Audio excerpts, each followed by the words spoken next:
আম, ধন্যবাদ আপনাকে প্রশ্ন করার জন্য বা এখানে আমাদের যে সাক্ষাৎকার নিতে আসছেন বা এই চিকিৎসার বিষয়ে যে আপনার আগ্রহ, সেজন্য আপনাকে অশেষ ধন্যবাদ। তো সেন্টার খুব বেশি দিন হয়নি, এটা মনে হয় বছর চারেক হবে, কিন্তু নরসিংদীতে প্র্যাকটিস করি আমি প্রায় কত 23-24 বছর হবে।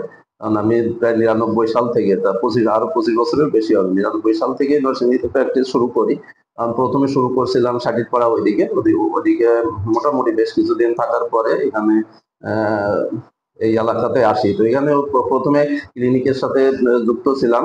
তো সেই মডার্ন ক্লিনিক ছিল একটা, পরে মা ক্লিনিক। তো ওদের ওখানে বিভিন্ন কারণে সমস্যা হচ্ছিল বলে আমরা নিজস্ব সেন্টার হিসেবে চালু করছি। তা বছর চারেক হবে, কম কম কম বেশি একটু, যাই হোক।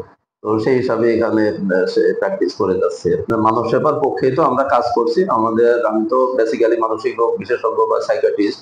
এখন আমাদের এই মানসিক রোগ বিশেষজ্ঞদের যে অ্যাসোসিয়েশন আছে, সেই অ্যাসোসিয়েশনের একটা যে আহ্বায়ক কমিটি আছে, সেই কমিটির আমি মেম্বার সেক্রেটারি। তো সেই হিসাবে আমরা মানসিক স্বাস্থ্যকে প্রমোট করার জন্য এবং মানসিক স্বাস্থ্য সেবাকে ত্বরান্বিত করার জন্য, মানুষের যে মানসিক স্বাস্থ্য সেবা মানুষের দোরগোড়ায় পৌঁছে দেওয়ার জন্য আমরা বিভিন্ন পদক্ষেপ নিয়েছি। যদিও এই বিষয়টা স্বাস্থ্য সেবার দিক থেকে মানসিক স্বাস্থ্যকে মানুষ আসলে অনেকটাই যে অবহেলার চোখে দেখে বা এটাকে ওইভাবে গুরুত্ব দেয় না, বা আমাদের সামাজিক গ্রহণযোগ্যতাও খুব একটা নাই। তো যে কারণে একটু সমস্যায় থাকতে হয় বা পড়তে হয় সত্যিকারে। আমি যখন এই নরসিংদীতে প্র্যাকটিস করতে আসি প্রথমে, ডিগ্রি নেওয়ার পরে, তখন মিথা নামক একটা ক্লিনিক ছিল, নার্সিং হোম মনে হয় তখন নরসিংদীতে খুব চালু।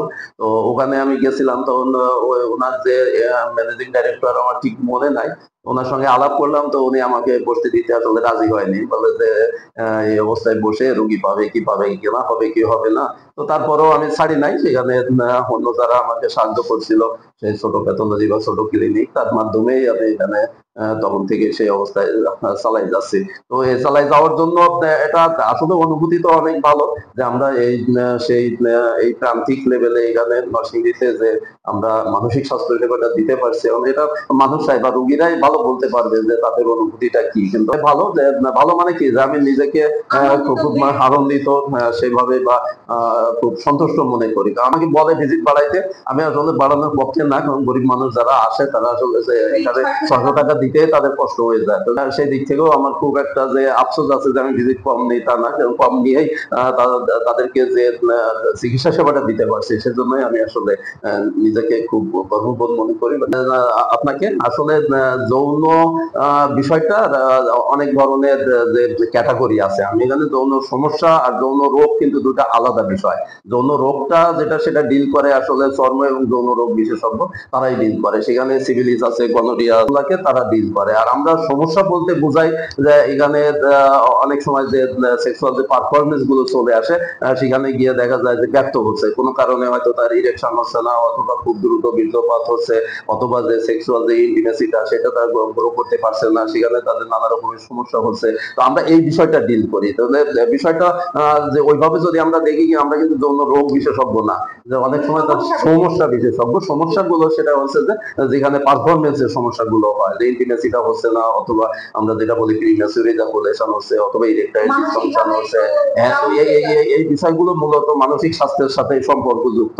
কারণ সেক্সুয়াল বিষয়টা তো পুরোটাই আসলে মানসিক আবেগের উপর নির্ভর করে, এবং এটার একটা সেই সিস্টেম আছে, মেকানিজম আছে। সেই মেকানিজম যদি কোনো কারণে ব্রেকডাউন হয়, সেই ব্রেকডাউন আমাদের মানসিক অসুখ হলে হতে পারে। আমরা যদি খুব বেশি টায়ার্ড থাকি, খুব বেশি চিন্তিত থাকি, বা ওই সেক্সুয়াল বিষয়ে আমরা যদি খুব বেশি ওরিয়েন্টেড না থাকি, তাহলে দেখা যাবে যে সেই ছন্দপতন হতে পারে। এবং শুধু দেখা যায় আমরা সেই সমস্যাগুলো ডিল করি। আসলে রোগ নিয়ে আমাদের বিষয় না, রোগটা আলাদা ডিসিপ্লিনে, যেখানে আমরা আলাদা ডিসিপ্লিন আছে, যাদেরকে চর্ম যৌন রোগ বিশেষজ্ঞ বলা হয়। আজকে আমরা কিভাবে কাউন্সেলিং করতে পারি, এখান থেকে আসতে পারি। তো যুব সমাজ এখন তো ইন্টারনেটে বা বিভিন্ন জায়গাতেই আমরা সবকিছুই তারা দেখতে পারে। তো দেখে বা বুঝে, সেটা ঠিক আছে, বোঝা এবং দেখার মধ্যে খুব একটা নাই। তো কিছু কিছু দেখা যায় যে ডেভিয়েটেড হয়ে যায়। এখন এই ডেভিয়েশন থেকে তাদেরকে ছোটবেলা থেকে আসলে শিক্ষা দেওয়া উচিত। তো সেসব বিষয়গুলো নিয়ে আমরা হয়তো যে এখন স্কুলে যে এই স্বাস্থ্য বিষয়, মানসিক স্বাস্থ্য বিষয়ে যে কাউন্সিলিং বা এই যে যৌন বিষয় যে কাউন্সিলিং বা শিক্ষা, এগুলো কিন্তু দেওয়ার পরিকল্পনা চলছে এবং কিছু কিছু ক্ষেত্রে শুরুও করা হয়েছে। তো সেখান থেকে আমরা যদি তাদেরকে ওরিয়েন্টেড করে আনতে পারি এবং তারা যদি এই ভালোটাকেই নেয়, আমরা তো মানুষ তো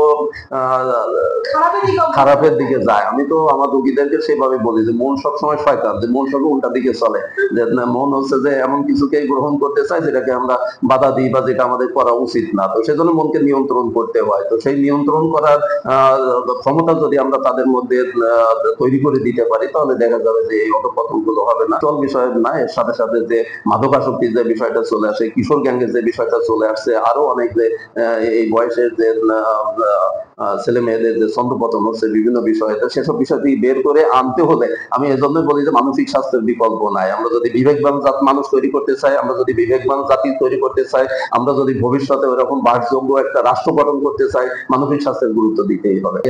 আমাদের এই বিষয়টা যে আমাদের যে মানসিক রোগ বিষয়ে বা বিশেষজ্ঞের যে বিষয়টা ছিল, এক সময় তো আসলে আসতে চাইতো না। আমরাও তখন দেখা গেছে যে ইচ্ছা করে যে আসছি তা না, আমরা আসলে পাগলের ডাক্তার। হ্যাঁ, আমরা হয়তো মেডিসিনের ক্যারিয়ার করব বা সেটা করতে গিয়ে দেখা গেল যে কোনো কারণে এটার মধ্যে জড়াই গেছে, তখন হচ্ছে যে মানসিক স্বাস্থ্য বিশেষজ্ঞ হয়ে গেছে। কিন্তু সেই দিন পাল্টে গেছে।